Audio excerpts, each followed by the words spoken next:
Hello guys, कैसे हो सब। A wild last boss has appeared anime के एपिसोड 8 रिलीज हो चुका है और इस एपिसोड में तुम्हें पॉलिटिक्स, एक्शन और धमाकेदार चीजें तो देखने को मिलने ही वाला है। एपिसोड देखकर तुम्हें मजा आएगा, तो चलिए बिना किसी देरी के स्टार्ट करते हैं एपिसोड नंबर 8 को। एपिसोड 8 की शुरुआत में मैरेक का कैसल को देखने को मिलता है, जहाँ पर मैरेक और बाकी सारे ये रेसिस्ट व्हाइट विंग्स मिलकर मीटिंग कर रहे थे। वेल, इसे मीटिंग भी बोलना सही नहीं होगा, जैसा कि ये फालतू व्हाइट विंग्स है। ये लोग मैरेक को फोर्स कर रहे थे एक डिसीजन बनाने के लिए, मिक्स्ड विंग को एग्जाइल कर देना या फिर खत्म कर देना, ये सब कुछ। वेल, इन फालतू लोगों का कुछ होगा भी नहीं। मैरेक की हालात और से बहुत डिप्रेशन में लग रहा था और मन में बोल रहा था, मैंने गजालान को उन मिक्स्ड विंग के लिए बनाया था जिनका कोई भी जगह नहीं था जाने का। पर जब टूर फैमिली स्टार ने व्हाइट विंग्स को उनका होमलैंड बैनल हमसे बाहर निकाल दिया और उन लोग को और घर नहीं रहने के कारण मैं उन्हें यहाँ पर रहने दिया, पर ये लोग फिर से मिक्स्ड विंग के साथ पहले की तरह बर्ताव करने लग गए। वेल, मेरा फालतू लोगों का कुछ भी होने नहीं वाला। और ये लोग भी ऐसे बात कर रहे थे मेरे के साथ जैसे कि यही किंग है। मेरे को हमने और भी बोलता है, ये लोग ही है जो दिन पर दिन एरोगेंट बनकर जा रहे हैं और मिक्स्ड विंग यहाँ पर असली विक्टिम्स है, पर मेरा खुद का ही व्हाइट विंग्स है, इसलिए मैं उनका सजेशन को भी रिस्पेक्ट करना चाहता हूँ और इसीलिए मैं किसी का भी यहाँ पर इस सिचुएशन में सही से साइड नहीं ले पा रहा। मेरा किंग बनने का कोई भी हक नहीं है। और हमें मेरा का फ्लैशबैक देखने को मिलता है। एक हमेशा से हेवन विंग का किंग बनने के लिए चूज किया गया था, पर लूपास उससे डिफरेंट था। भले उसके पास हेटेड ब्लैक विंग्स थे और उसके ऊपर बहुत अत्याचार किया गया था, फिर भी उसने इसे मोटिवेशन की तरह लिया और इससे और भी ताकतवर बनी और उसको जिंदगी सच में बहुत ज्यादा डेजलिंग था कि तुलना में मेरिक बहुत ही ज्यादा इनकॉम्पिटेंट है। और मेरिक यही सोच रहा था। इसके बाद सीन चेंज होता है और हमें लूफस की सीन देखने को मिलती है। वो बोल रही थी, स्टेशन की प्रॉब्लम सॉल्व करने का सबसे बढ़िया तरीका मेरिक का डिसीजन लेना ही हो सकता है, पर लूफस उससे कैसे मिलेगी इस वक्त। वो बोलती है, तुम्हें कुछ करना पड़ेगा स्काई किंग। और इसको तो एनिमे के इंट्रो देखने को मिलता है। इंट्रो के बाद हमें एपिसोड 8 का टाइटल पता चलता है, जिसका नाम है हे 5%। सीरियसली, हमें लिब्रा इस डीमन का फाइट का सीन देखने को मिलता है। लिब्रा इस डीमन पर अटैक कर रही थी और ये डीमन इस अटैक को डिफ्लेक्ट कर रहा था या फिर डॉज कर रहा था और ये दोनों एक दूसरे को बहुत ही अच्छा टक्कर दे रहे थे, पर लिब्रा शायद इस पर थोड़ा ज्यादा ही भारी पड़ रही थी। और तभी लिब्रा को एक बात समझ में आ जाती है, ये डीमन हवा को मैनिपुलेट कर सकता है, जिससे वो किसी भी मेटल को काट भी सकता है और इस डीमन के एलिमेंट वुड एलिमेंट है। ये डीमन भी ये बात कंफर्म करता है और अपना असली फॉर्म पर आता है और अपने आप को इंट्रोड्यूस करता है। वन ऑफ द 7 लुमिनर्स से एक है जुपिटर, जो कि वुड मैनिपुलेटिंग में मास्टर है और लिब्रा के आइडेंटिटी के बारे में पूछता है। लिब्रा भी अपने असली आइडेंटिटी रिवील करती है मेड स्टाइल में। ये जुपिटर बोल रहा होता है स्केल्स, जिसके पास सबसे ज्यादा ग्रेटेस्ट पावर ऑफ एक्सटर्मिनेशन है और शायद ये थोड़ा घबरा जा रहा है। ये जुपिटर और भी बोलता है, मैंने तो सुना था तुम उस ग्रेव ऑफ द किंग में खत्म हो चुकी थी, पर लगता है वो झूठ था। और लिब्रा पर अटैक करने के लिए तैयार हो रहा था और लिब्रा भी अटैक करने के लिए तैयार होती है और लिब्रा इस पर अटैक कर देती है। इसका सीन चेंज होकर हमें एग्रीकरस और एरिस का सीन देखने को मिलता है, जहाँ पर पिछले एपिसोड खत्म हुआ था। एग्रीकरस ने उसे प्रपोजल दिया था उसे ज्वाइन करने का और एरिस सोच पर पड़ गई थी, पर इसके बाद एरिस मना कर देती है और बोलते हैं मेरे एकमात्र मास्टर लेडी लूफस है। एग्रीकरस बोलता है वो मेरे लिए भी सेम है, मैं तुम्हें फेल्टेनेल के लिए नहीं बोल रहा, बस ये सोचो कि तुम उन्हें इस्तेमाल कर रही हो। और इसके बाद एरिस लूफस वापस आ चुकी है, ये सारी बात एग्रीकरस को बोलता है और वो मरी नहीं थी, जिससे वो चौंक जाता है और उसे समझ में आ जाता है मार्स को जिसने मारा था वो कौन था असल में। एरिस बोलते हैं हाँ वो लूफस समा थी। डेविल फोक के साथ सारे रिश्ता तोड़कर वापस आने के लिए उसे बोलती है एग्रीकरस को एरिस, पर एग्रीकरस हंसने लग जाता है। वो बोलता है मैं अभी भी वो नहीं कर सकता। एरिस वजह पूछती है, वापस अपने मास्टर के साइड में आना आइडियल होगा, पर अगर मैं उसके एनिमीज को नहीं मारूंगा तो हिस्टोरी दोबारा रिपीट होगा। मैं बस तभी अपने मास्टर को रिजॉइन कर पाऊंगा जब मैं उन हीरोज को हेल्प पर पहुंचा दूंगा। एग्रीकरस एरिस की बात नहीं मानता और मैंने को खत्म करेगा और इस कंट्री को केओस में डाल देगा और उन डेविल फोर्स को लूफस को सैक्रिफाइस ऑफर करेगा। और एरिस की बात नहीं मानता है। एरिस उसे रोकने का कोशिश करता है, पर एग्रीकरस उससे कोई भी बात नहीं मानता और चला जाता है। उसके जाने के बाद एरिस बोलता है, ये बात सच है, हीरोज को मारना 12 फैमिली सर्कल का सबसे ग्रेटेस्ट विश है। और एरिस के पास उसे रोकने का कोई भी वजह नहीं था और उसे समझ में नहीं आ रहा था क्या वो ये बात लूफस को बोले या फिर नहीं बोले। और व्हाइट डिस्क के अंदर तो ऐसे बहुत सारे स्कम्स है जो कि लेडी लूफस को बहुत ज्यादा अत्याचार किया था। एरिस इसे और थोड़ी देर देखने का डिसाइड करती है। अगर ये लोग वही सेम लोग है जो कि लूफस पर रेसिज्म ऐसा काम किया तो फिर मैं, पर उससे बात खत्म होने से पहले सीन चेंज हो जाता है और हमें डीना का सीन देखने को मिलता है। डीना अभी उस बंदे के लिए इंतजार कर रही थी और यह बंदा बहुत ही ज्यादा लेट था और डाबी डीना किसी सस्पिशियस बंदे को नोटिस करती है और इससे इंटेल कार्य करने के लिए इसके पीछे पीछे जाती है डीना। ये बंदा किसी जगह पर आता है, यहाँ पर कोई बंदा इसके लिए इंतजार कर रहा था। अंदर जाने के बाद ये बंदा बोलता है किंग ने क्या बोला, तो ये हुडी पहने वाला शख्स अपना डिस्गास्ट निकालता है और ये बंदा वही था जिसको हमें एपिसोड के शुरुआत में देखने को मिला था मेरेक के कैसल में। और ये लोग फालतू रेसिज्म वाले बात ही कर रहे थे। मेरेक ने इनकी बात नहीं सुना और ये लोग नीस्ट को इनको खुद से खत्म करने के बारे में सोच रहे थे।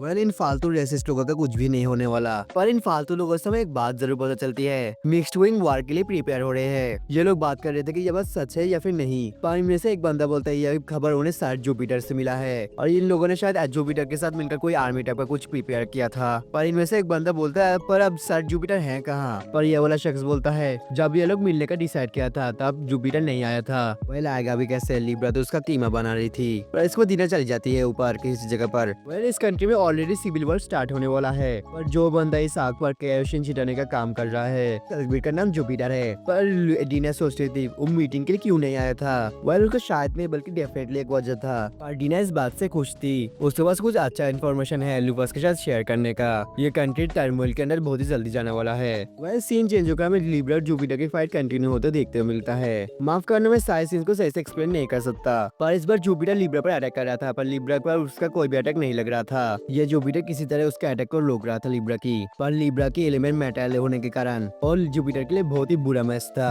और लिब्रा की अटैक डॉच कर रहा था। कर लिब्रा अपने अटैक पैटर्न को और भी ज्यादा इंप्रूव करती है और पावरफुल अटैक करने लगती है, इसलिए वो जुपिटर भागने का डिसाइड करता है, वहाँ से भागने का कोशिश करता है। पर लिब्रा थोड़े ने उसे छोड़ने वालों से थी। जुपिटर लिब्रा से सिटी को अच्छे से जानता था जिसके लिए उसके पास थोड़ा एडवांटेज था। पर देखते हैं क्या होता है। लिब्रा उसे ढूंढने लगती है सब जगह, पर जुपिटर भाग गया था। पर लिब्रा ने उसका फाइटिंग स्टाइल और उसका अपीयरेंस सब कुछ एनालाइज कर लिया था और अगली बार जब उनकी मुलाकात होगा लिब्रा उसे खत्म कर देगी। जो तुरंत किसी जगह बेल बजने को देखने को मिलता है और शाम शायद हो चुका था। ये वही जगह था जहाँ पर लूकास और बाकी सब मिलने का डिसाइड किया था। डीना और लिब्रा सारी बात लूकास को बताते हैं। लूकास इससे थोड़ा चौंक गया था। इसको लिब्रा लूकास से गन्स और उसके बुलेट्स के लिए रिक्वेस्ट करती है जो कि ग्रेव की डिफेंस के द्वारा खत्म हो गया था, जिसके लिए लूकास मान जाती है। इसका लूकास एरिस की रिपोर्ट के बारे में पूछती है पर एरिस कुछ भी नहीं बोल रहा था, उसका फेस थोड़ा सैड लग रहा था। लूकास की बात सुनकर थोड़ा होश आता है, वो बोलता है नहीं कुछ भी नहीं। लूकास को समझ में आता है। इसका लूकास बोलती है उसे समझ में आ गया था इस कंट्री में सिविल वॉर होने का बस कुछ ही पल बाकी है। लूकास अपने उस स्टैचू के बारे में इनको बताती है और तुम लोग समझ सकते हो। डीना बोलते हो तो कितना सुंदर डिस्ट्रिक्ट है। लिब्रा तो उन्हें सिविल वॉर में मदद करने के लिए बोलती है और एरिस भी एग्री करती है और लूकास में भी एग्री करता हूँ। पर जोक्स असाइड डीना की बातों से हमें पता चलता है वो लोग ऐसे तो इसे नहीं रहने दे सकते और इस नेशन की प्रॉब्लम सॉल्व करना तो मेरे का काम है, बस को अब कुछ भी करने का जरूरत नहीं है। पर जैसे कि लिब्रा ने बताया अगर ये नेशन गिर जाता है तो फिर 7 हीरोज के कारण जो स्टेलमेट था डेविल फोक के बीच में वो खत्म हो जाएगा और वो लोग हमला कर देंगे। जैसा कि लूकास ने बताया बहुत ही ज्यादा अच्छा ओपिनियन था। पर लिब्रा और भी बोलती है और इसलिए मुझे लगता है हमें जल्दी से ब्लैक क्वीन के साथ अलायंस बनाकर व्हाइट विंग्स को खत्म कर देना चाहिए और इससे लूकास गाजेलॉन को अपना पॉलिसी में इस्तेमाल भी कर सकती थी। और तुम लूकास का रिएक्शन समझ सकते हो, लूकास किसी की साइड नहीं लेगी, वो बस इस वक्त एक ही काम कर सकते हैं क्योंकि इस डेविल फोक जुपिटर और इस मिस्टीरियस मैन जुपिटर को कब कैप्चर करना जो कि सेम बंदे ही है। और इनको भी ये बात रियलाइज होता है तो ये लोग जुपिटर को कैप्चर करने का डिसाइड करते हैं। पर लिब्रा उसे नहीं मार सकती थी बेचारी, उन्हें उसे जिंदा पकड़ना था। उन्हें लोगों के सामने जुपिटर की असली आइडेंटिटी रिवील करवाना है जो कि उनके लिए सारे ब्लेम लेगा और ये लोग यही प्लान डिसाइड करते हैं। पर एक चीज, सेफ्टी इज हाईएस्ट प्रायोरिटी तुम्हारे लिए भी। लूकास ने काम खत्म कर जिंदा वापस आने के लिए ऑर्डर देती है। इसको सीन चेंज होकर हमें इनका सीन देखने को मिलता है। बस लिब्रा के लिए एमओ बुलेट्स और ये सब कुछ बना रही थी। जब वो बना रही थी उस दौरान वो बस इस कंट्री के सिविल वॉर सब कुछ के बारे में सोच रही थी। इसको तो ये सब कुछ बना लेती है।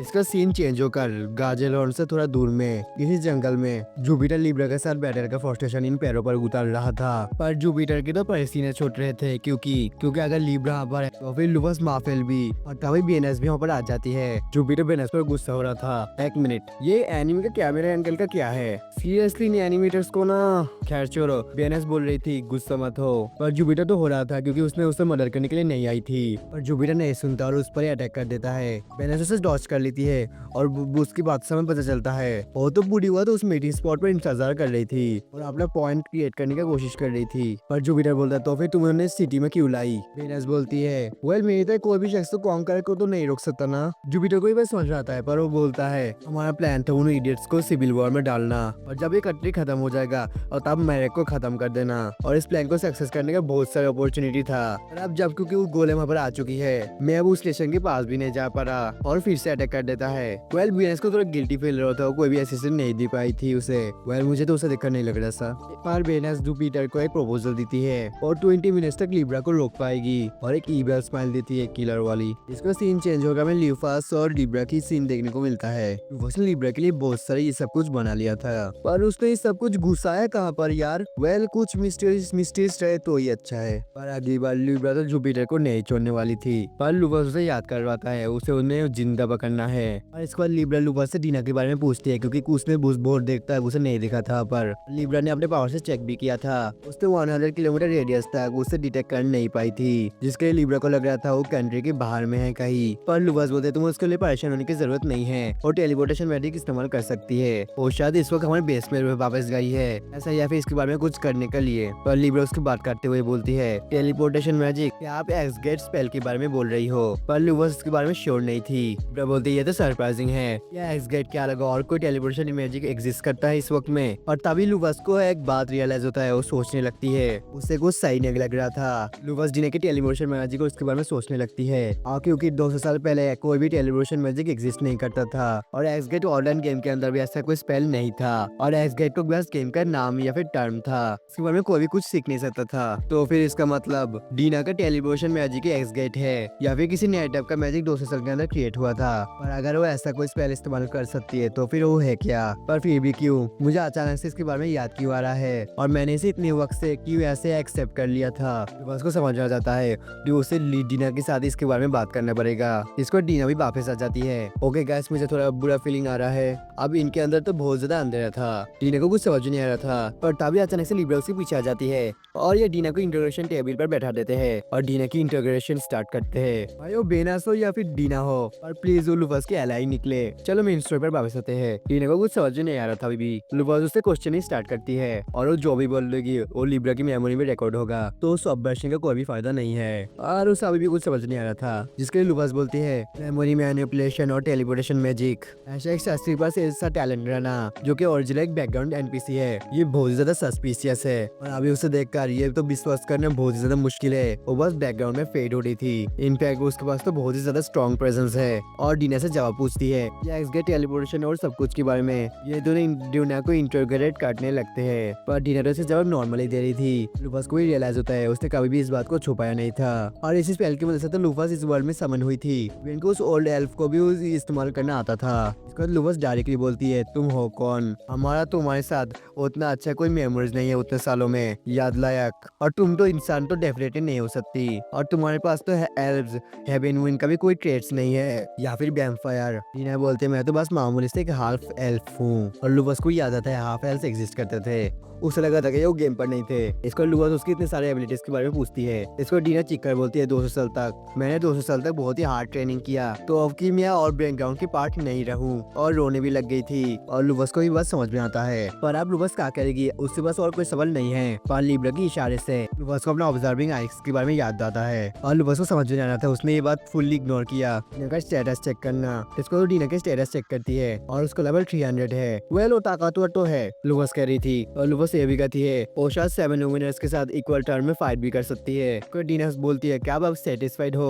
और लूफास को लग रहा था अभी वो किसी चीज को मिस कर रही है, पर अभी के लिए वो डीना को छोड़ देती है। इसको डीना बैठ जाकर बोलती है प्लीज मुझे ऐसे मत डराइए। लूफास माफी मांगती है। इसको ये लोग रूम का लाइट और सब कुछ ठीक करते हैं, और किसी कारण से डीना और लिब्रा के चेहरा गायब हो चुका है। इसको डीना बोलती है लूफास से तेरी लिब्रा को अपने टेलीपोर्टेशन मैजिक से किसी जगह ले जा सकती हूँ। पर लूफास इसे थोड़ा चौंक जाती है, वो बोलती है तुम मेरे साथ नहीं कर सकते पर लिब्रा के साथ कर सकती हो। डीना एक्सप्लेन कर बोलती है एक्स गेट का रूल कोई भी आइटम्स या फिर इनऑर्गेनिक ऑब्जेक्ट्स पर काम नहीं करता, और लिब्रा तो एक गोलेम है, और वो इस बार इसे टेस्ट करने के लिए पूछती है। लूफास लिब्रा से इसके बारे में पूछती है। लिब्रा को कोई भी प्रॉब्लम नहीं था, और जुपिटर आसपास की जगह में किसी जगह पर नहीं है अभी भी, और उसका ऊपर आने का चांस बस 5% से भी कम है, और कोई प्रॉब्लम नहीं करने के कारण लूफास भी मान जाती है। भाई मुझे कुछ बुरा फील हो रहा है, और डीना लिब्रा को यह बात भी सजेस्ट करती है, और किसी इक्विपमेंट को ऑर्गेनाइज बार करने के बाद के बारे में बोल रही थे एक साथ। लिब्रा मान जाती है, तो लिब्रा जाने का परमिशन मांगती है 10 मिनट के लिए। लूफास मान जाती है, तो ये दोनों डीना की टेलीपोर्टेशन पावर से चले जाते हैं, और लूफास को शायद नींद आ रहा था। वो बोलती है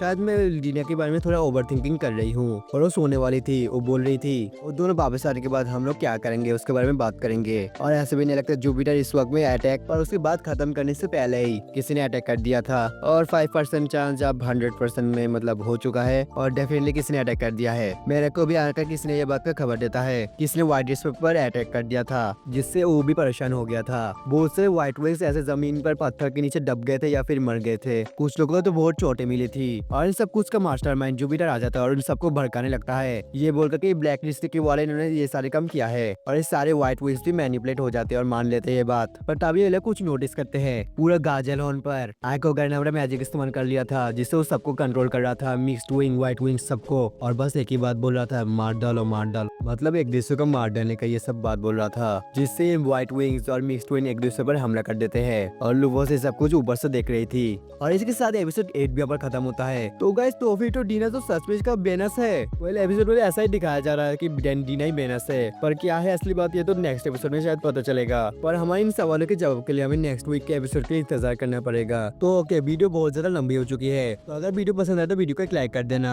मैं वीकली एनिमेस का एपिसोड को कवर करता हूँ, नेक्स्ट एपिसोड के लिए चैनल को सब्सक्राइब कर देना। और अगर तुम्हें पोकेमॉन होराइजन्स का एपिसोड का रिव्यू देखना है तो तुम वहाँ से देख सकते हो, लिंक शायद सामने आ रहा होगा। तो मिलते किसी नई वीडियो में, तब तक के लिए बाय।